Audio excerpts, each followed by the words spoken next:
All right, welcome. This is the first video for ecosystem notes. Um, so we're going to be talking about, ecology, what we're doing with an ecosystem, what we're looking for the next couple videos or next couple weeks is what we're going to be looking at for our ecosystem stuff. So get a piece of paper, get a pencil, or a crayon, or a marker, or a colored pencil, or quill and ink. Whatever you want to use for this doesn't matter to me. If you want to type it up, that's cool too. But these are notes for you guys, so please be taking notes for this. Um, we're gonna start by discussing what we're looking at here. So, what is ecology? Okay, ecology is, by the definition here, the branch of biology that deals with the relations of organisms to one another and to their physical surroundings.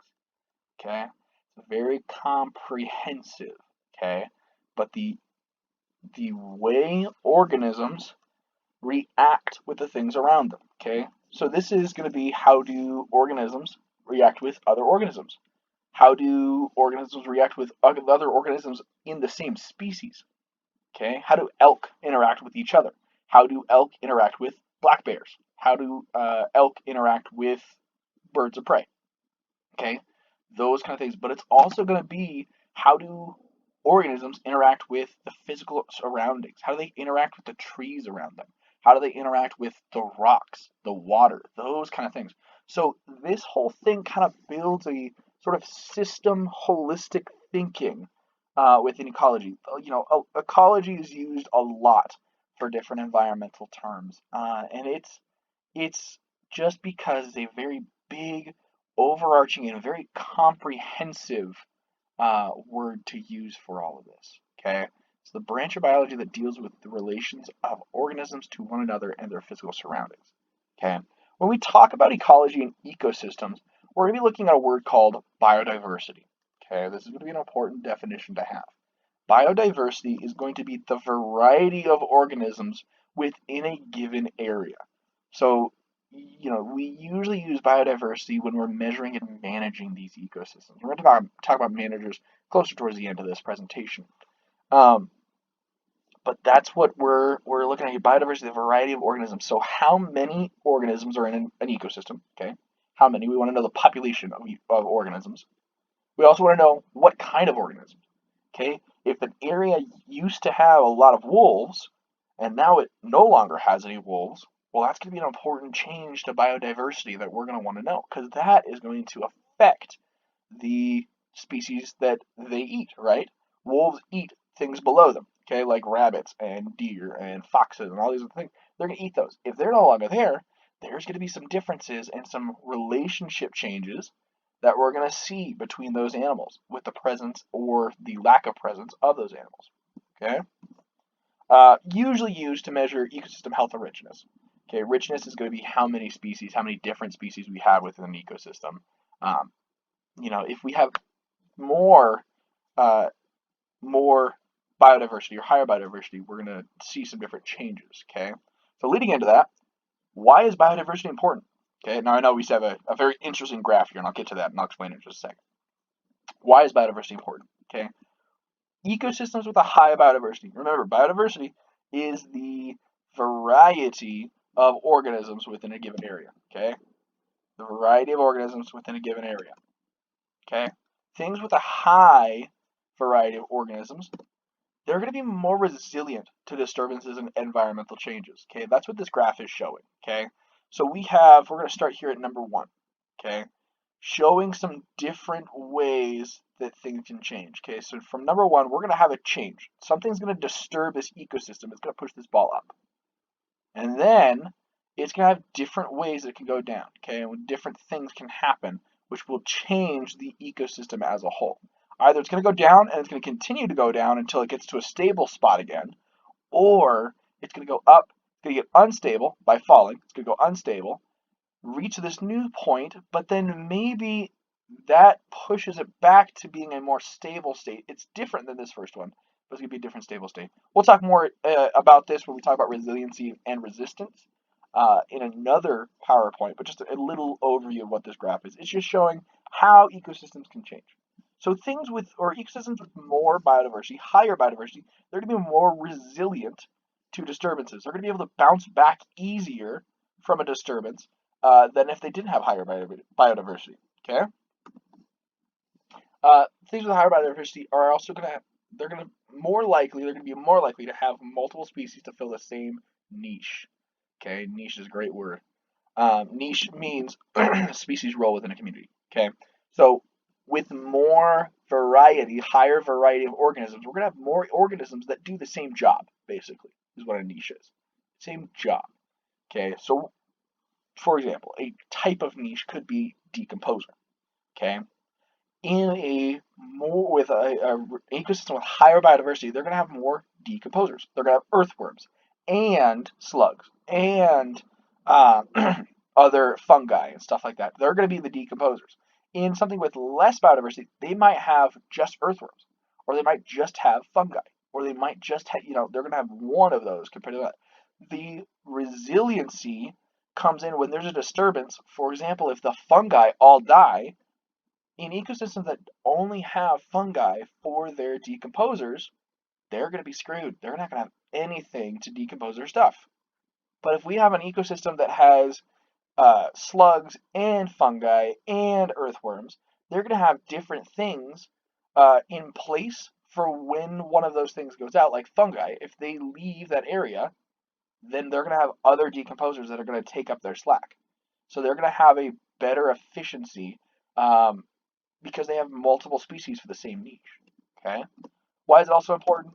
Ecosystems with high biodiversity, they're going to perform more ecosystem services. Okay, these are the benefits that we get from the ecosystem. Okay, some ecosystem services are going to be, improved water quality, more species, more variety of species like plants, specifically for water quality, more plants like trees, shrubs. They're going to be able to filter water more effectively, and having more variety of those species. It'll be like having different filters when you're trying to clean water.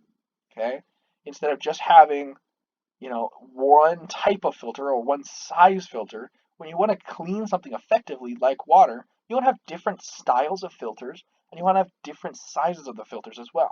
Okay, these are going to filter water more effectively. They're going to be able to store nutrients and recycle nutrients better. With more species, you're going to have more organisms that are going to be able to do more jobs. So you're going to be having different things happening at the same time. And this energy is just going to recycle more effectively with more biodiversity or higher biodiversity. We'll talk about energy cycling and transfer I think next week. Okay. Soil formation and protection is going to be way better. So higher biodiversity, we're going to have higher organisms, higher amount of organisms. Okay. Organism, we're going to get into that in just a second as well. It's just going to be defining, a single individual alive member within an ecosystem. Okay, so an organism like a tree is going to be able to protect the soil. It's going to block the rain from hitting the soil too aggressively and cause soil erosion. It's also going to allow for soil to form easier. It's going to be able to drop off leaves, have them decompose, and create better, more soil for that area. Pollution breakdown and absorption, kind of like water quality. When there's pollution in the area, they're going to have more things to suck up that pollution. Climate stability. With more things taking up more niches, you're going to be able, as climate's changing, to still remain stability. You're going to have, as temperatures increase, different animals will come into different niches, but with a higher biodiversity, you already have those in place. So when something changes, it doesn't really matter because you have different animals doing different things. They're going to have different adaptations to help them around this change. Lastly, these ecosystems with higher biodiversity, they're going to be more productive. We're going to be able to get more wood, more food, more fiber, more things from this ecosystem because there's more organisms. Okay, if there's more of something, we're going to be able to take more from it. They're going to be more productive. So when we talk about ecosystems and we talk about ecology, we want to look at an organization within the ecosystem. Okay, so we're going to label just on this slide the different ecosystems. So the top one here is going to be the biosphere. We'll label that biosphere. Okay, so if you want to draw a little picture with this, that would be kind of cool. Okay, draw a little picture. On the next few slides, we're going to describe each of these sections. Okay, but our first one's going to be our biosphere. Biosphere. Our ecosystem is going to be next, the one below it. Okay, so our biosphere is bigger than our ecosystem. Our community is going to be smaller than our ecosystem. Okay, so it gets more narrow, more narrow.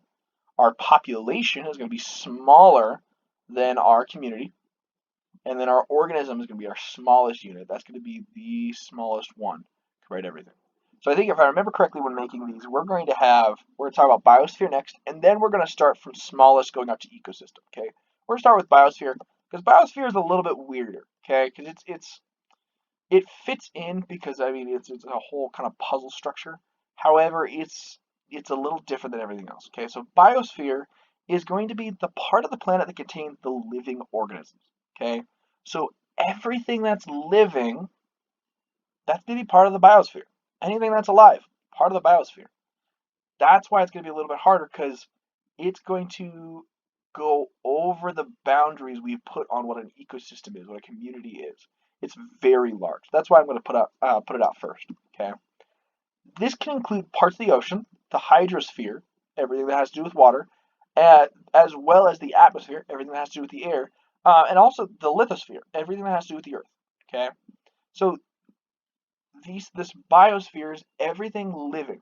It's going to help us, or we're gonna be helped by defining where they are living. So if they're a terrestrial animal, they're going to live on the lithosphere. If they're an aquatic animal lives in the hydrosphere, in water. They're they're living in the air. They have little particles that live in the air, little bacteria that live in the air, but also we have different things that move through the air. They're going to be part of our atmosphere. They're going to be changing some things within our atmosphere as well. Okay. Usually with the biosphere, we break them down into landscapes or biomes, which are going to be larger than ecosystems. A biome is just going to be a multiple ecosystems put together within an area. Okay, so it's a large area. So biomes can stretch over countries. Ecosystems can stretch over countries, but it'd be very hard to do so. Biomes easily can stretch over continents and countries and stuff like that. Okay, so we're gonna start small. Okay, organism, starting from the bottom. Organism. Organism is just one individual member. It's one thing.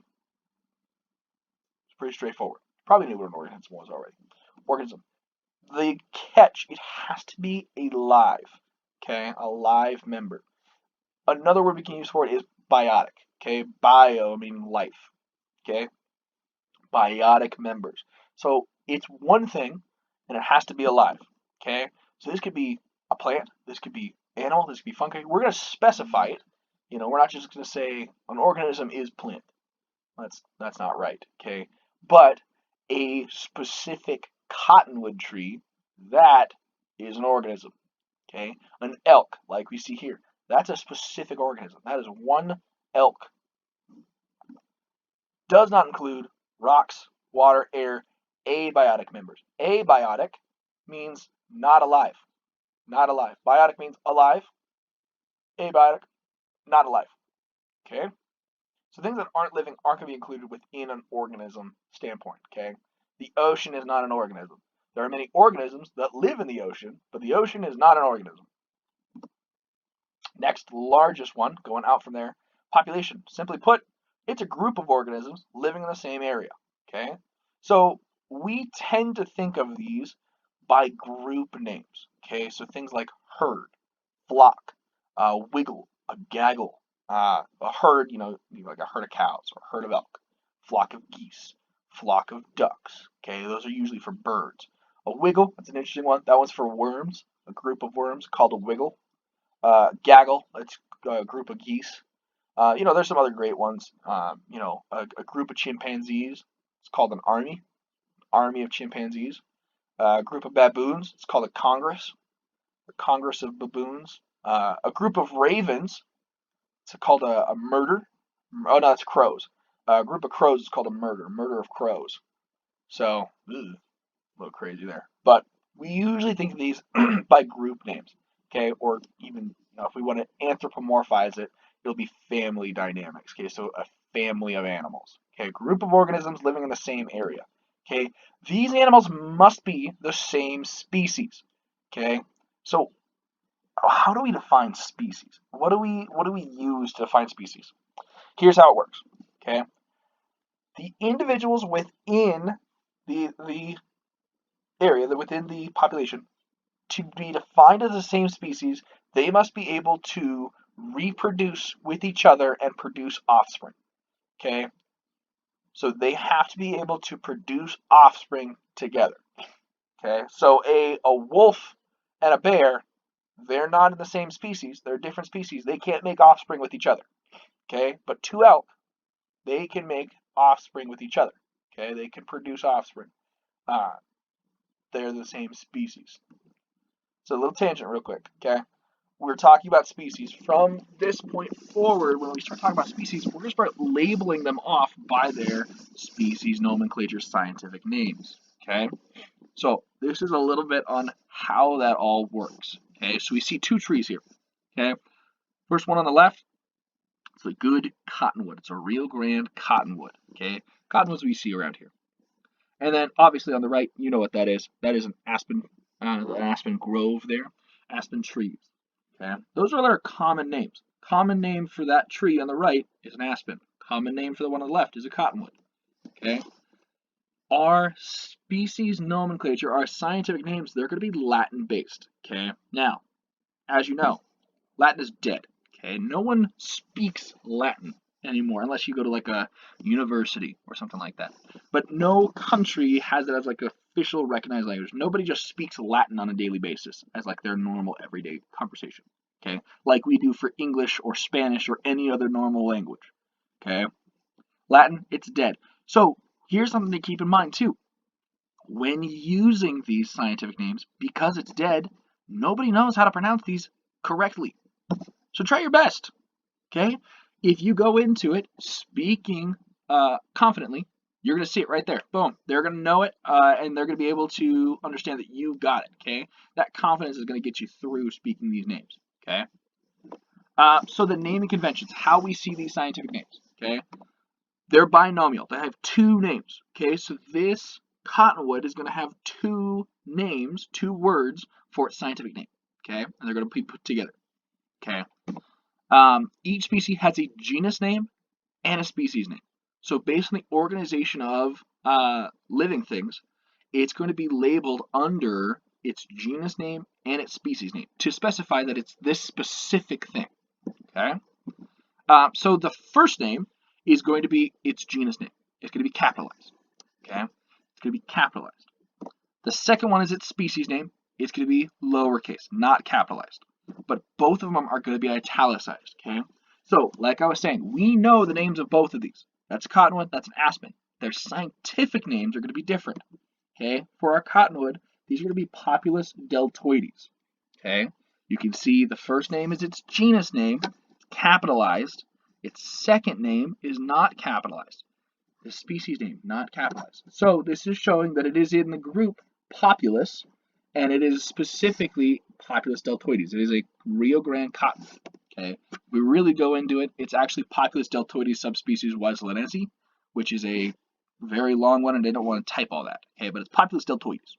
Okay, if we look at aspen trees, they're going to be Populus tremuloides. Okay, look at that. They're in the same genus. These trees are related to each other.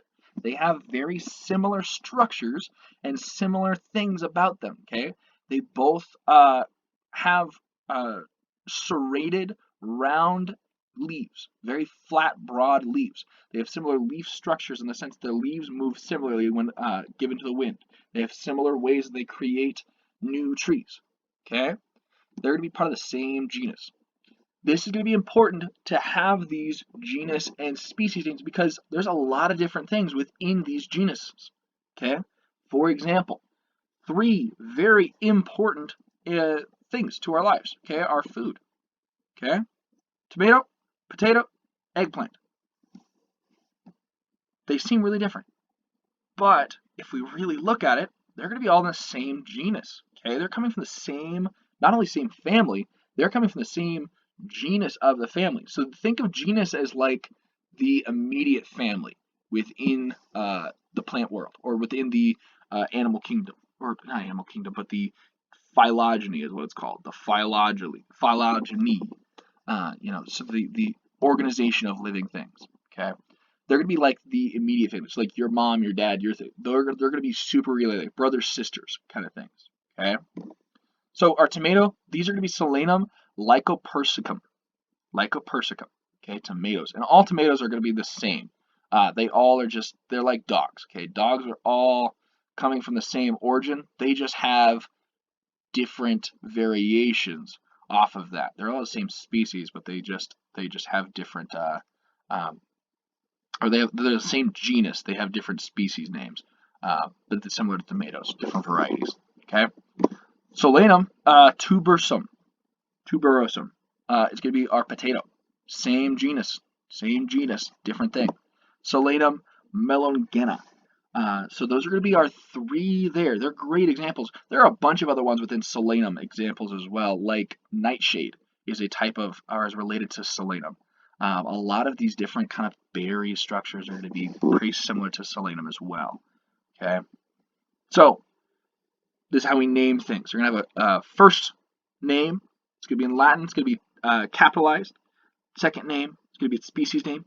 It's going to be all of it's all italicized. It's not going to be capitalized. Okay. Kind of like if you think about it, Homo sapiens. Okay. Homo sapiens. Homo is the genus. Sapiens is the species. Homo sapiens. That's humans. That's humans. Okay. Going back to it. Now that we talked about how we name things in scientific stuff. Okay. Community. Community is going to be all of the populations that live within an area and interact with each other. Okay. All the populations that live within an area and interact with each other. Okay. So it's not just going to include animals. It's going to include the animals with the fungi, with the plants. Everything living within an area, that's going to be it. Okay, so grasses, trees, elk, moose, bobcats. Everything is going to be part of the community. Okay, all living things. These are going to allow for us to look at different interactions within these communities. Things like predation, symbiosis relationships, competition relationships. Okay, these interactions are going to define how this ecosystem runs as a whole. Okay, we're going to talk more about those interactions in other slides later. So getting to an ecosystem is all living and non-living members within a specific area. Okay, so this will include water, rocks, dead trees, all of the living things as well as the community. So you can see as we get bigger from individual ecosystem, it just gets bigger and bigger and bigger and more generic as it goes out. Okay, an individual has to be a specific thing, one of those things from a specific species. Okay, population is a specific group of things within a species. Community, all living things within an area. Ecosystem, everything within an area. Okay. When we look at management agencies, they're going to seek to maintain ecosystem function. They want water to flow properly. They want animals to go in and out. They want animals to live. They want animals to die. They want animals to survive in these areas. Okay. They want that whenever they're doing something to maintain that. Some managers that we see within our area. Okay. We're going to see the BLM, the Bureau of Land Management. These guys are going to be in charge of all the hiking and recreational trails, dirt biking trails, biking trails. They're going to be usually in charge of those lands we go to. Okay, the deserts north of Grand Junction, where people like to light fireworks and shoot guns. That's where they're going to be in charge of that land. Like I said, any hiking trail you go on, probably going to be a Bureau of Land Management trail. Colorado Parks and Wildlife, if it's not a BLM trail, it's probably going to be a CPW trail or an NPS trail, which is going to be a National Park Service. So if you're in a Colorado State Park, you're going to be under the jurisdiction of the CPW. If you're in a national park, like the Colorado National Monument, you're going to be under the National Park Service. Okay, so they're going to be a little bit different there. These are just agencies that have control of different areas. Okay, so these managers are going to look at these different areas and determine what needs to be done to protect the individuals, the population, the communities, and the ecosystem as a whole. Okay, some other ones, U.S. Fish and Wildlife. These have different specified interests, and we're not going to go into the specificity of these guys control this area, and these guys control this area, and this is what they do, and you don't need to know that. I needed to know that for my degree. I don't know that for my degree, honestly. I needed to know it for like a test, but moving on from there. Okay. Forest Service, another important one. That's going to be the Grand Mesa. Pretty much everything on the Grand Mesa is the Forest Service at that point. So these guys, if that's it, these guys are going to be different managers. We're going to see they're going to be seeking to maintain ecosystem function as a whole over this community or over this area. Okay. So we'll talk more about what functions are, what composition is, all those other things in other slides. This will end it here. So in this one, we talked about what ecology is, importance of biodiversity, and then ecological structure. How do we define and organize the area around us? Okay. We also talked about scientific naming, which is going to be important for future stuff. Okay. So that's the end of the videos for this week. If you have any questions, please email me. We're going to go through those 3 assignments. So your 3 assignments, if you haven't seen them, they're going to be in the weekly assignments thing. But just a quick recap: you're going to have your weekly drawing. You're going to have the pretest from a couple of videos ago, and you're going to have the ecosystem selection. Okay, that's why that one's due Friday. Okay, so get that in as soon as you can. Okay, those are your 3 assignments for the week. Fairly straightforward, fairly easy week. I know this has been a bit of a longer video. I did not mean for that to happen, so I'll get out of here as soon as I can. But yeah, let me know if you need anything from me. I hope you guys have a good week. See you around. Bye-bye.